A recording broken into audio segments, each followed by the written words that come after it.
People who have participated in jury duty, what's the worst thing you had to witness in a trial? Does it still affect you? I was on one murder trial. By the book, it was pretty open and shut self-defense, but we took our whole time the last day to review everything, ask clarifying questions, look at videos. Only one person was really on the fence and was clearly uncomfortable going against the group, but people were pretty respectful of his view and talked it out calmly. I came away from that experience feeling better about the system, but I know they can't all be that way. Next story. The other jurors. The entire argument from the prosecution amounted to a black guy in a mask robbed some Mexican guys, got into a car and drove away. The defendant is black. Everything else was just ridiculous padding to make it sound like they had evidence. We had to listen to Boss Hogg ramble about fingerprints and how they found his fingerprints on the steering wheel of his car, which might have mattered if it was anything like the car used in the robbery. As it was, they wasted an hour proving he drove his own car. We still had a multi-hour flight that ended in a hung jury because one old woman refused to believe the police would say he did it if he didn't do it. One old woman was pissed off that his wife, that took the stand to prove they were in another state at the time of the robbery, was white, and one old man was happy to vote to convict a black guy because he feels he's guilty, but was pissed off he couldn't vote to convict the Mexicans of something too, and had to have the judge explain to him that no, you cannot convict the victims of an effing crime of something more than once because that was a sticking point on the a-hole even voting one way or the other. This was the second time they tried that dude for that crime, and they gave up after having a third bite at the apple and still failing to find an entire jury of people willing to vote guilty based on we say so. People that believe in our court system will say this was justice being done, but having to put your life on pause for half a decade while fighting an expensive battle in court against people that are immune to any sort of consequences, even when they know god dang well you're innocent, doesn't sound like justice to me. Next story. On a trial where the defendant was accused of shooting a 15-year-old kid in the back of the neck. When this happened, the victim was walking home next to his best friend of the same age. That friend had to testify. He wasn't happy about it. He was sullen and quiet. The judge had to ask him to speak louder. He told the judge at one point to go F himself. He wasn't quiet about that. It was a bit shocking. We learned during the trial that he had run so hard and fast when the shooting happened, both shoes had come off his feet, and he'd hurt himself jumping over a fence. We also learned that he'd cooperated with the police and testified before the grand jury. After the trial, we found the defendant guilty. We learned that this was the third time the case had been tried. The first two trials had ended in hung juries. This poor kid had been forced to relive probably the worst moment of his life in front of 14 strangers in the jury box, in front of the man, barely 20, who'd murdered his friend, and a courtroom of observers over the course of years. No wonder he'd cussed at the judge. That was 2019. The murder was in 2015. I hope he's found peace. Next story. I was in a 2-week civil case of medical malpractice. The plaintiff went into emergency surgery with an arterial aneurysm. He was 75 years old and a diabetic smoker. On the operating table, his arteries basically blew apart due to his age and medical history. The doctor saved his life, but the guy woke up paralyzed. Someone told this guy that he could probably make a ton of money suing the doctor for the paralysis. The surgery, which should have been an hour long, had turned into a 10-hour-long bloodbath. The man essentially lost 100% of his blood and received it back and more through transfusion over the course of the surgery. They showed us pictures of the operating room afterwards, and I've never seen so much blood in my life. It felt like a scene from The Shining. We had to take a quick recess because one of the jurors ran to the bathroom to vomit. As a civil case, we had to decide if the doctor had followed the standard of care, lots of testimony about that, or had acted recklessly. It was ridiculous. The only reason the guy was alive was because the doctor spent 10 hours relentlessly replacing and repairing the arteries the guy had damaged by smoking for 50 years. Yeah, I'm sure it sucked to wake up paralyzed, but he would have been dead in the hands of any lesser surgeon. It took us longer to pick a foreperson than to find that the doctor did follow the standard of care, and more, and absolve him of any liability. But I'll never forget the pictures of that operating room. Holy crap. Next story. In my early 20s, I was on a case that sort of went the opposite direction, and I don't think I'll ever trust the jury system again. It was a relatively mild abuse case, if there is such a thing. One charge, inappropriate touching over the clothes, and two saying he'd made dirty suggestions. Zero physical evidence, no witnesses. The entire case was the victim's mother saying they told her something happened that the victim later said didn't when interviewed. It was utterly impossible to tell if he was guilty, but several jurors were certain he'd done it. They had known the second they heard it was an abuse case. One said God guided her there to convict that man. She also told me having milk in my tea was a sin and I should have had soy. After the trial, another admitted to me his own daughter had been abused 2 decades earlier and he saw it as his chance to make one of them pay. He admitted he should have disqualified himself, but didn't, so he'd get his chance. Next story. My husband had to hear a case about a guy who thought he could cover up trying to essay friend's daughter. The evidence was pretty damning, but one old conservative lady held out and said the 11-year-old was lying. He still thinks about that poor girl who went through something terrifying, only to be called a liar by a geriatric Karen. Yeah, I don't understand, what load of evidence could ever convince someone not only to believe this, but to speak up about it in court, that an 11-year-old girl is lying about being essayed. Horrible lady here. Next story. I've been called to jury duty 4 times in my life. I ride a Harley-Davidson motorcycle. The first time I got a letter telling me to report to the clerk of the court. I went, black leather jacket, beard, long hair and all. She took one look and said, "Mr. Kabar, you're excused from jury duty." Didn't serve. The second time I went to the jury veneer, the shape-up where jurors are selected. I was eliminated almost immediately. Didn't serve. The third time I made it onto the jury, my philosophy was, would I want somebody like me on the jury if I was accused of a crime? Yes, but it was a civil case and they settled the case in the judge's chambers. The fourth time, it was a juvenile case, a 14-year-old black kid charged with felony possession of powder cocaine for sale. The kid and a bunch of his friends were hanging out at a dope house in their neighborhood where all the older teenagers and young adults hung out. Cars would roll up and the kids with drugs would sell to the motorists. I think the adults were using the juveniles to hold the drugs. The adult would take the money and the kid would give the customer the drugs. So the drugs and the money were never in the same place at the same time, and never on the same person. The cops raided the place and everybody ran every which direction. My defendant and 2 of his friends ran and hid on the balcony breezeway of a nearby apartment project. The cops found them and arrested them, but the drugs were found on the ground back in front of the drug house. The cops tried to say my defendant tossed the drugs and ran. Maybe not.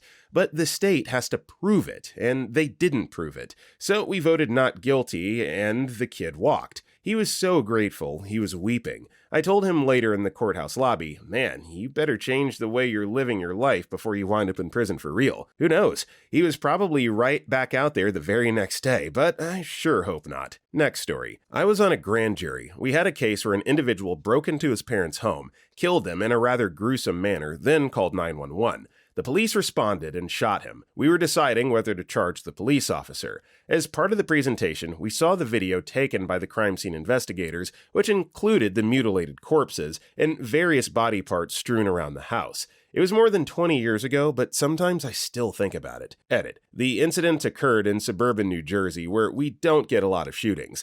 The young man had a long history of mental illness and had moved out of the state. For reasons unknown, he returned to his boyhood home very early in the morning. No one knows for sure what happened, but he called 911 and reported that he had killed his parents.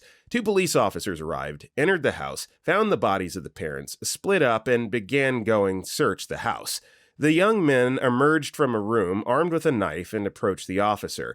According to his report and the partner's testimony, he ordered the young man to stop and put the knife down, but eventually shot him. The other police officer was a trained EMT and immediately began to treat him, but he did not survive.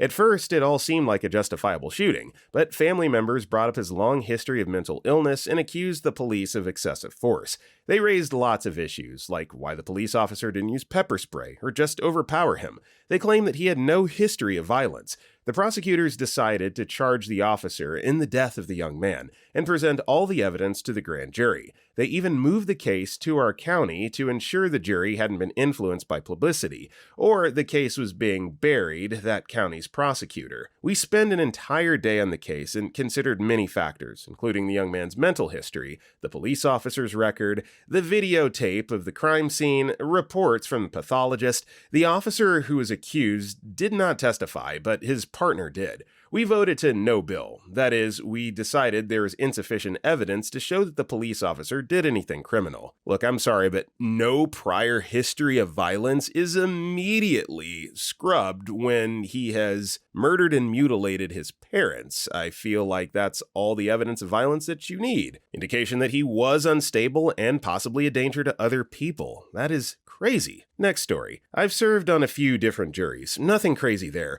but while in college I had to observe and report on both federal and state court proceedings.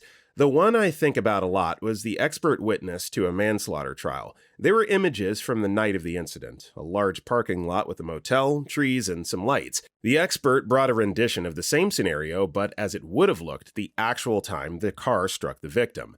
They answered questions about moonlight, headlights, lamplights, trees casting shadows, reflections from the other cars in the lot, windows of the motel. It was just crazy to me that there is an expert on just the light and visibility, and they interviewed the guy for 2 days, then brought him back in for clarification on a few things the jurors wondered about. I've never forgotten that. It's been 16 years. Next story. I was the juror on a SA trial. The first victim was a black woman, but the police obviously didn't bother to investigate it or look for the SAer.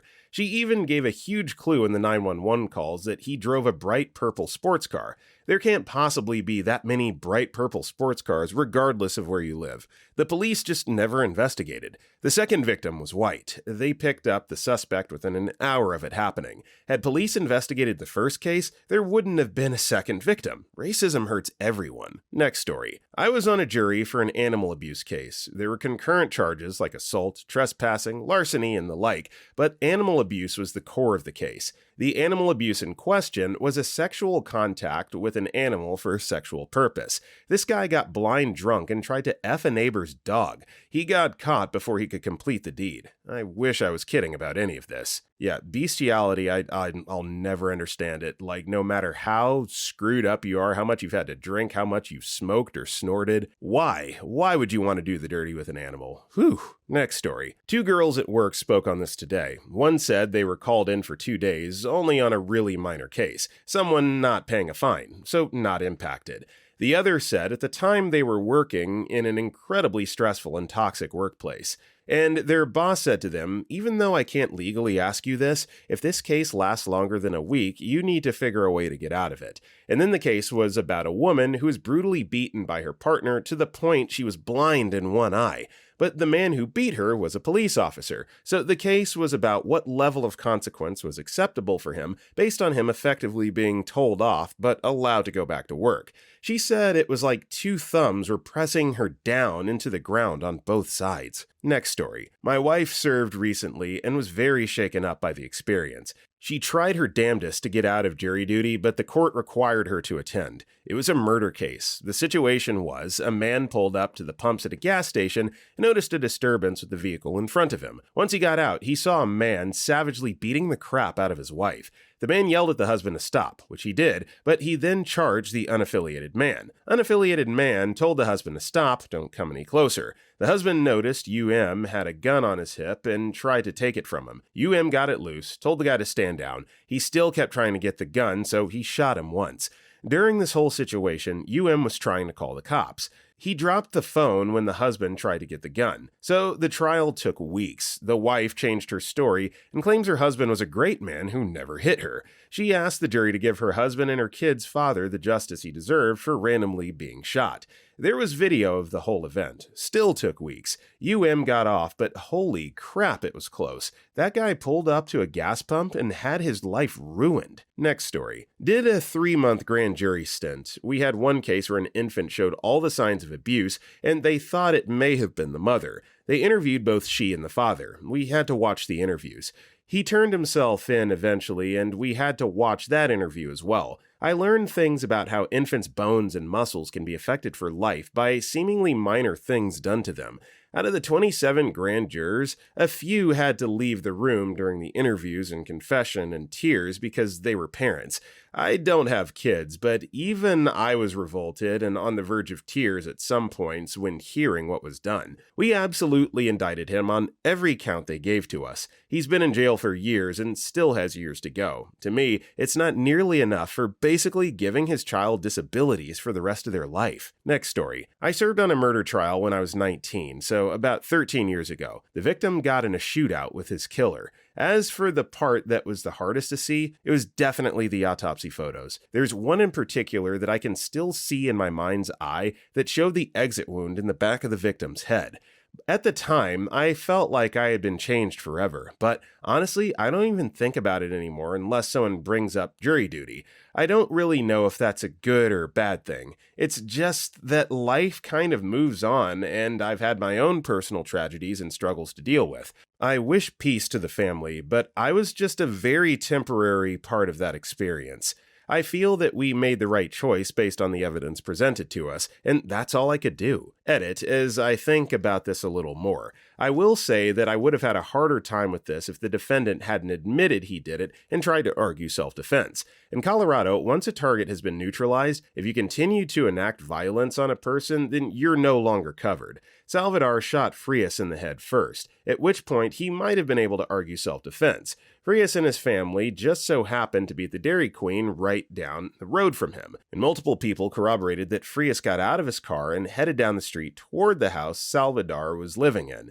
They had bad blood, love triangle situation, and it's pretty suspicious that Frias was there when he and his family lived in Denver. However, multiple witnesses and forensics bear out that once Frias was on the ground from the initial gunshot wound to the head, Salvador walked around a car and fired 2 more shots into his back. At that point, it was no longer self-defense, and it just came down to first or second degree murder. Next story. I had to watch a video of a social worker interviewing a small boy, maybe 6 to 8 years old, about his grandfather being killed in front of him. They'd been having a family barbecue at the grandfather's home, and there was an issue with a neighbor.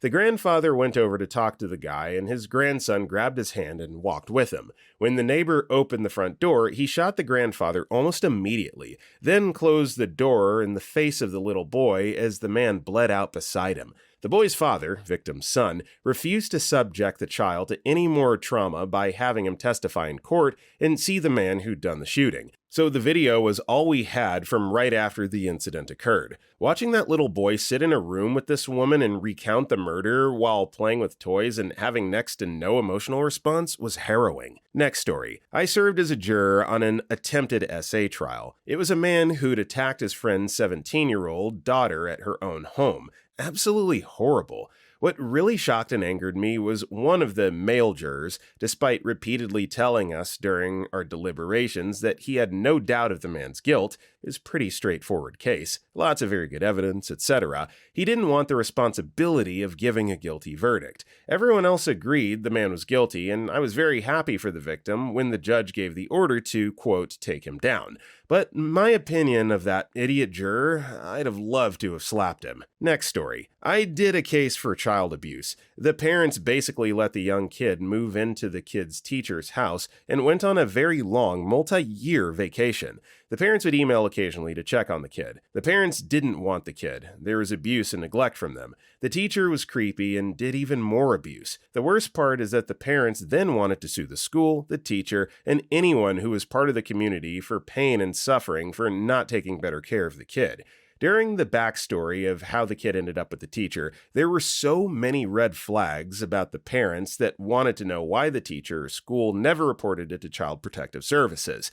The parents even said that they knew the kid wouldn't be safe with the teacher. The teacher had even more red flags. The whole thing was heartbreaking. Trust me, people who end up on jury duty can get PTSD. Next story. Not me, but one of my close friends. The jury couldn't agree on a SA case. 2 men said that it was an SA because she went on a date with the guy. A female jury member shared her story, and the guy still didn't get it. The case got dismissed because under my country's law, the SAer has to know the other person isn't consenting, and the SAers just lie. Not sure what country this is, but that is a stupid stupid loophole in the law, let's be real. Next story. Got put on a case where we had to decide if a guy was guilty of aggravated reckless driving. He had been chasing another car down the highway and veered into the bike lane, hitting a rider and dragging them, which broke their back and fractured their skull. It should have been an obvious guilty verdict, but a lot of effery went on during deliberation, and the half that wanted not guilty got their way. I've always regretted not digging my heels in. Next story. Not really trial. I was on grand jury for a month.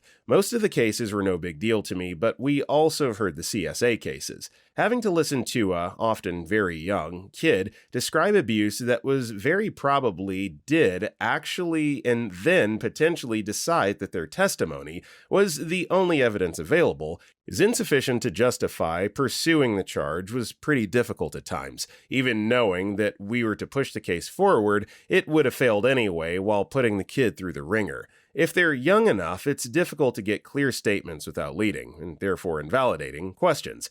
Sometimes we got to unanimously approve a clear case, but that really wasn't cathartic enough to make up for it. The one that really stuck with me, though, was one of the older, still quite young, victims. They were old enough to be detailed enough to have a solid case. On the other hand, the details were horrific. As I and the other jurors were leaving, it didn't take us long to decide, the victim and their parents happened to still be in the common area standing in a little group.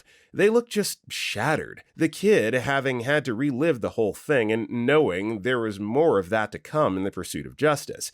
The parent seeming unsure how to be comforting or carry themselves and also traumatized, not yet having been informed of our decision, and probably knew more about what abuse had occurred than the parents did. I badly wanted to say something, but there was nothing to say. And while I left that wretched tableau, it did not leave me. I hope they're doing better now. It wasn't possible for me to follow their case, since I wasn't involved with it once it was approved and the age of the victim meant it wasn't public. I wouldn't say it still affects me really, but it isn't a nice memory, and I'll never know how it turned out for them. Next story. I was the jury foreman for a 4-week criminal trial with 14 felony charges, including identity theft, possession of stolen goods, and intimidation. Basically, the guy stole the mail and identities of senior citizens, opened checking accounts in their names, and then wrote bad checks and tricked or intimidated young people with bank accounts into cashing them for him. And then he bought a bunch of swank furniture and clothes and rented a fancy apartment. It was a lot of fun. All kinds of experts came in and explained how various evidence worked, including fingerprints. Some of it was super boring, like 3 days of authenticating checks and ATM withdrawals and receipts. But a lot of it was very engaging, including a cop who came in and authenticated a video of a high-speed pursuit. We then got to watch the high-speed pursuit video on a giant screen, which was through the streets of downtown Seattle. It was a little surreal, almost like a video game. We got to fondle the nefariously purchased luxury goods, and we had to look through giant stacks of paperwork. The jury was pretty diverse in every possible way. It was very interesting to see how different people responded to different kinds of testimony and evidence, and it was really rewarding and engaging to interact with everybody in the jury room and try to come some sort of consensus one way or the other. When it was all over, we convicted the dude on 11 of 14 charges after 2.5 days of deliberation. I enjoyed the process and felt an uncommon sensation, civic pride. 2 thumbs up. Next story. Alleged child essayed by the father. Actually, it turned out that there was zero evidence, just a female dog ex-wife who made an allegation, and it went first to a grand jury,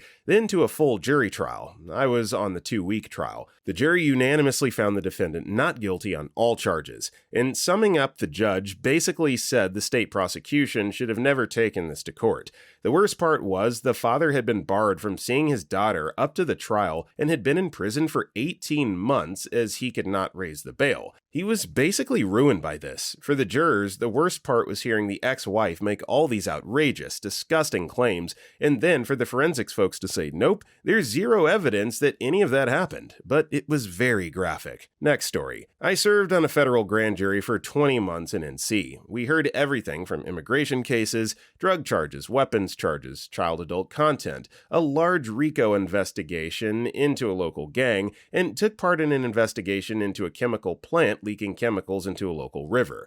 The case that always stuck with me was essentially a kidnapping case, although I believe the parents knew. The guy was a youth pastor who groomed and gained the trust of a 13 to 14-year-old boy. He'd take the kid across state lines, hence the federal charges, abuse him mentally, physically, and essayed. He even had his name tattooed on the kid. We, of course, voted to indict him. Next story. Sat on a murder trial about a year ago. Worst thing that I saw was the apathy that other jurors had for the process. On their phones in the jury box, dozing off during expert witness testimony, etc. It was eye-opening how little the people who are in charge of someone else's life cared about being present for the process. Having a trial by your peers should be terrifying. Your peers are, by and large, idiots. Yeah, I haven't been called to jury duty in a while, many years, but my God, why? Why are we allowing phones into the jury room? I completely agree. No matter what you've done or haven't done, having your fate being decided by people that aren't paying attention is ridiculous. Next story. Yes, it was a child grooming / essay case. Had a few articles in the newspaper about it being one of the wilder cases and worst cases for the cops, which it was, a total crap show. Guy was self-defending himself. He'd videotaped his crimes with a boy and a girl, making them touch each other, then him, etc. Had to watch these videos 2 times, one for the prosecution and then the defense with his commentary, 3 to 4 hours of tape. Everyone was clearly shook up, and half the jury cried. Some of the wild crap that he proposed to a witness, an old girlfriend, while she was under oath. She said no. The kid's mom, who he was dating, he asked her if she still loved him. She said no. Then he called her a whore and questioned her for 3 hours. Talked about their love life and how good he was in bed. Case was 3 weeks long. Much of it was in recess. As he would have an outburst, then we would all have to leave. The prison guards were beating him at night during the case. It came out after the fact, but the guy deserved it. F that guy. Next story. I wasn't on the jury, but I went to every day of the murder trial for my ex/father of my oldest child. He was on trial for murdering his grandmother. It came out during the trial that he had stabbed her 36 times and essayed her. His DNA found in and around her genitals, and no one else's DNA found anywhere on her or at the crime scene. He was the most disturbing part of the whole thing. At one point, he was sitting at the defendant's table watching YouTube videos with headphones in. When he took the stand, he tried to talk to the jury members while counsel approached the bench, and the bailiff had to come stand between them. He blamed the DNA inside her on the fact that they shared the same shower/bathtub. During closing arguments, he blew the jury a kiss, and on the way out of the courthouse after his guilty verdict, which took less than 10 minutes, he gave the cameras a peace sign. I used to not be able to say his name out loud because he abused me when we were together. I was 16 and he was 21, and I finally got the courage to end the relationship when I got pregnant. Even then, it ended with him being arrested for trying to keep me from leaving the house. I had to do years of therapy and was finally brave enough to face him at his trial. He's currently going through the appeal process, but I have faith that the verdict will stand, and I don't let any of the situation bother me anymore, aside from the normal human response of, what a horrible situation. Next story. I guess greed. My case was a slip and fall, and we were all thinking, why wasn't this settled out of court? Because it was a civil case, we had to decide which party was more at fault and what amount should be paid out. We settled on the lower end of what the lawyer suggested and decided the fault lay 40% with the person who fell and 60% with the business owner. So the business owner only had to pay 60% of the amount we decided on. At the end of the day, the only people who made any money were the lawyers, and we were annoyed that this went to court. Next story. I served on a case involving continual essay of a child by her dad. That charge involves proving the abuse happened more than 2 times over the course of a certain time frame, so the first week was really just proving timelines and establishing the relationships of all involved, plus the victim had complex medical issues, so lots of establishing the particulars of that. The last week involved the victim, and eventually her brother. Describe her abuse. I had a 45-minute commute home and spent most of that crying. It was awful. I'm glad I served my part in getting justice for her, but it was very emotionally taxing. Next story. I've served on 4 juries. A stalking and harassment case. Guilty. Affair. Woman ended it. She confessed to her husband, and they decided to work things out. Affair partner, AP, man gets obsessive and starts coming over, sending threatening letters to her and her husband, even certified, following her husband to work, her to shopping, etc. Super creepy. A poop flinging case. Hung jury. Schizophrenic inmate kept a cup of poop in his cell to use the bad smell to get back at his neighbor cellmate who would bother him. thought the guards were trying to poison him, so refused his lunch. So the guards continued down the hall giving out lunch. The guards testified that it's loud, you can't hear well, the cells only have a small window on either side of the door, so the inmates can't really see well down the hall. The schizophrenic inmate then decides he does not want lunch and gets upset thinking they're not going to feed him. Tosses his cup of poop through the little opening into the hall, right into the guard. Guard sues, guilty if it was on purpose to hit the guard, innocent if it was just an accident, and bad timing, oversimplified.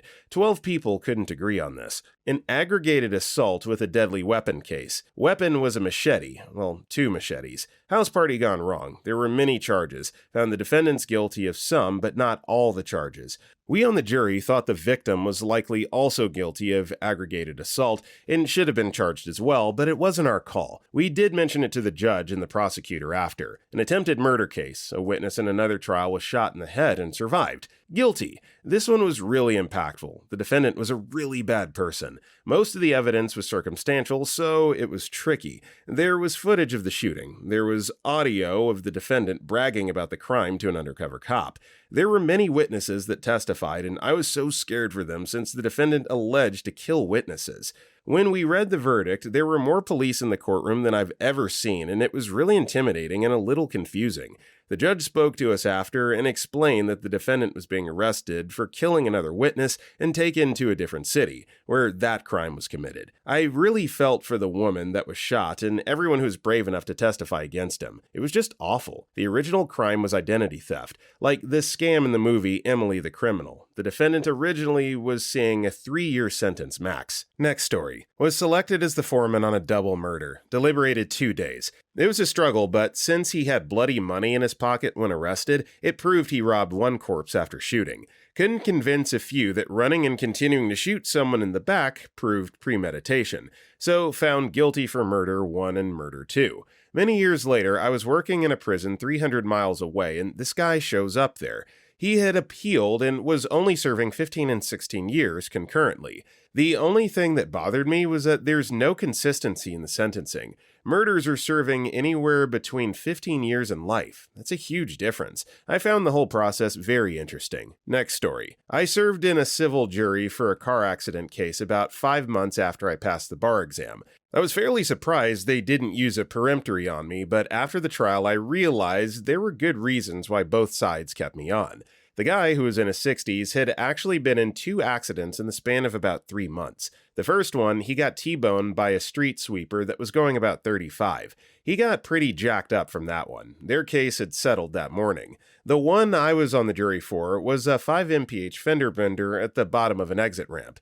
It left a small scratch and dent on the back bumper of his car about the size of a silver dollar. He was trying to say that it exacerbated the injuries he suffered in the first accident. He also said it made his fibromyalgia worse. Plaintiff wanted me on the jury because they thought I'd focus on the eggshell plaintiff rule. Defense wanted me on because they knew that I'd look at it logically. We ended up finding for the defendant because it just wasn't physically possible for a bumper tap to cause the injuries he was claiming.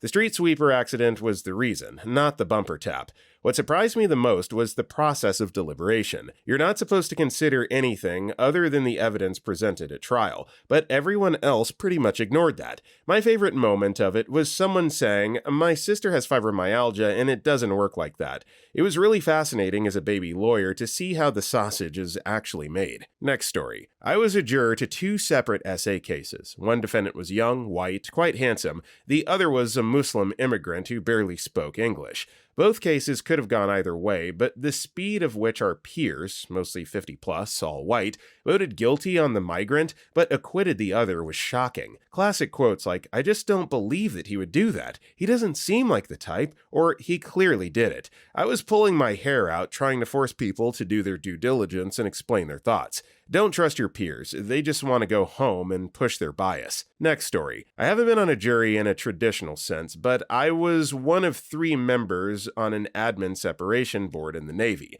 Case was a 19.5 years of service senior enlisted guy. was up for separation for repeatedly essaying his teenage daughter. On top of that, he had cancer and we unanimously voted to separate him from service without benefits, meaning his cancer would go untreated and he was less than 6 months from retirement benefits. F that guy, but that was a crappy day to sit through to hear the details of what he did knowing that, even though he effing sucked. We basically ended his life as a result, too. Not what I expected when volunteering for a day away from my command to sit on that board of people. Next story. Not jury duty, but was a court security officer. It was an intervention order, restraining order case, and the police were looking to get her relocated. The magistrate was questioning how he found her new address, and the police said she called him. Again, frustrated, the magistrate was asking her why she would do this, why she doesn't find a new partner. Her answer is forever stuck in my head. I've tried, but they don't love me like he does. They don't beat me. Next story. I was a juror on an essay and essay trial by a member of the clergy. He admitted the acts occurred, but argued it wasn't related to his position of power as a member of the clergy. The worst part was seeing older women admit they had been abused when they were younger and say they didn't believe these victims.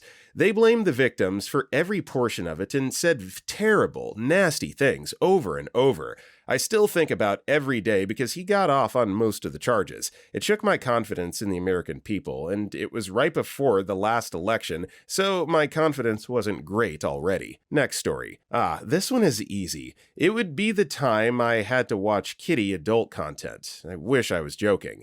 I was on federal grand jury back in the 90s. The U.S. attorney had a case against a guy who had apparently quite a lot of this stuff and was mailing it, remember DVDs and tapes, to fellow weirdos around the country. Apparently, in order to get the indictment from us, we had to be able to verify that there was, in fact, CP that the guy had in his possession. She apologized profusely. We asked if we could just take her word for it, but no, we had to see it for ourselves. They had, thoughtfully, queued up to a portion where it was crystal clear that the person was clearly a minor, and sexual activity was clearly happening. I will only say that, yes, this wasn't like a teenager. It was a little girl, maybe 8 or 9. We only saw about a minute or two when we all, en masse, told her to turn it off. I will never, ever erase that image from my brain. Years later, as a dad of a little girl, now an adult, I don't know. You look at people differently sometimes. Next story. I was on a 3-week trial for a drunk driving case. You'd think drunk driving would be pretty cut and dry, but this was anything but. It was almost like a TV show. High-speed car crash in the middle of the night. Single car hit a tree, 4 instantly dead. It took hours before the cops on scene even found the 5th occupant because they'd ended up a ways away in a field with only minor injuries. It was that 5th person's car, but everyone was so jumbled up in the crash they had no idea who had been driving. Every single person in the car was over the legal driving alcohol limit. No witnesses of who was in the car where before it left the bar. Defendant was blackout drunk and remembered nothing, so it was the jury's job to say if it was the one survivor or not. The jury heard from experts on both sides, about a week per side. Crash reconstructionist by the prosecution, a physicist by the defendant. Ultimately, the police did such a crap job, bungling evidence and not testing seemingly important things for DNA, that we couldn't say beyond reasonable doubt it was the survivor, and in such cases we had to say they were innocent of all the 20 manslaughter charges. The prosecution was pissed. Obviously, the parents and all the other occupants wanted someone to blame. There were so many cops stationed around the court when they announced the verdict to protect the accused. The jury got threats and had to be escorted out by police also. Really rough case all around. I still see the photos of the deceased at the crash and during the autopsy when I try to sleep, and I still remember all their full names. The prosecution really tried to appeal to our fear and pity by bringing up the photos and names more often than required, but ultimately they couldn't make the case. The jury itself was a really odd mix. The only people who could stay the full 3 weeks were either right out of school and jobless or old and retired. We got some fancy certificates of appreciation from the judge and an extra long stay of getting called again. which from what I understand isn't normal. Next story. Two things from the same case still bother me. Jealous ex-boyfriend breaks into the house of his ex-girlfriend and murders her new boyfriend. Multiple close-range shotgun blasts. The autopsy photos still haunt me. Do you know what someone's mouth looks like after hit from a shotgun? Neither do I, because his mouth was gone. The second thing that sticks out with me is the 911 call. This happened at night, and the ex-girlfriend sleeps in the nude. She was able to escape the house and ran to a neighbor's house for help. The neighbor called 911. The recording was difficult to hear, but you could clearly hear someone laughing. It then becomes clear that he, the neighbor, is laughing at the victim for running around naked. No sympathy for her. No urgency for the 911 operator whose questions are being ignored because the neighbor is too busy making fun of this woman. Sickening. Next story. I was on the jury for a murder trial. Guy was stabbed. I'm a bit more squeamish than the average person. We were going over the wounds as evidence, which involve pictures of the body and close-ups into the hole in his chest. I started to feel dizzy and sweaty, so I raised my hand and asked the judge to be excused. I stumbled through and out of the courtroom on my way to the bathroom as the edges of my vision were closing up. My heart was pounding and my stomach felt like a block of cement. I stumbled into the bathroom, but I couldn't find the light switch. But at that point, my vision tunneled all the way down to a pinprick, so it wouldn't have helped anyways.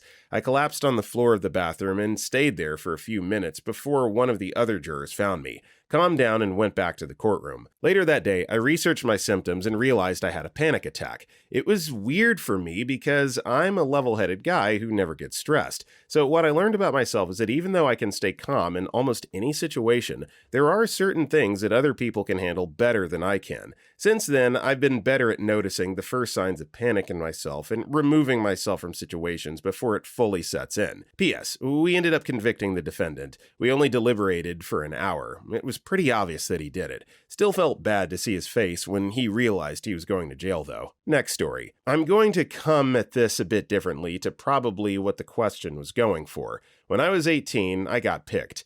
The case we had was a couple of men who assaulted another person at a children's football game. Soccer, to be clear. Honestly, hearing all the evidence and the picture that was painted of that weekend morning just made me think, man, our community is full of absolute idiots. There were loads of people involved in fighting, apparently. A few witnesses spoke about how it was a terrible atmosphere and they knew something was going to kick off between rival parents. Bear in mind, this was a kids game for, I think from memory, kids around 10 years old. And these guys badly beat up this man. It always stuck with me how utterly stupid people could be, and violent too. If something so irrelevant and meant to be a nice thing for kids could be dragged into total thuggery, it was just kind of sad, really. Next story. Double incestual child essay case. I was 18 at the time. I was the jury foreman and had to read out the not guilty verdict with a crying family in the room. To be honest, it didn't really adversely affect me too much. The prosecution's case was almost entirely hearsay. That said, the process did in fact give me much more faith in the jury system, which, prior to that point, I had considered fairly ridiculous. Next story. The second time I had jury duty, it was a federal case, due to Native Americans and non-natives being involved, of a father who essayed and secretly recorded photos and videos of his own daughters from 2 marriages in bathrooms and closets over the course of years. The daughters ranged from 8 to 16-ish, I believe. As part of a trial, all those photos and videos have to be presented as evidence. The trial lasted a week, so yeah, that. We ultimately decided on a conviction for something like 8 charges in about 15 minutes. Next story. I've been twice. Both were pretty awful. The first one was a murder in Edinburgh, and didn't really affect me, although the defendant got life, and I occasionally work out when he will be up for parole. The pictures of the deceased were the worst part for obvious reasons. The second time was a guy with CP images on his computer. That was a strange one, as he eventually pled guilty halfway through the trial, so we didn't actually need to be a jury. We got sent home after a week. They didn't show us the images, but we got shown the file names for them. Pretty grim. Next story. I had a grand jury in my medium-sized city. A few cases were very sad, but the evidence/photos didn't really haunt me. I think most of us consume enough Law and Order and true crime to be desensitized.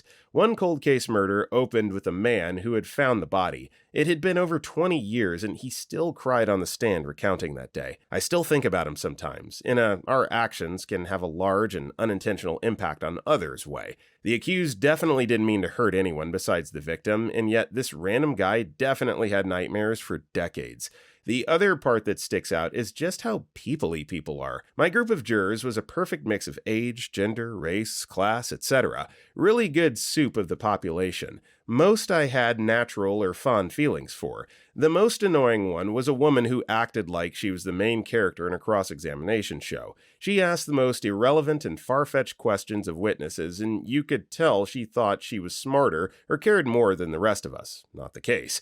It annoyed me because she sat in the front and would show up in workout clothes. Obnoxious patterned leggings, hoodies, and trucker hats. She was not poor. Like, if you're going to pretend to be a hotshot lawyer, dress the part.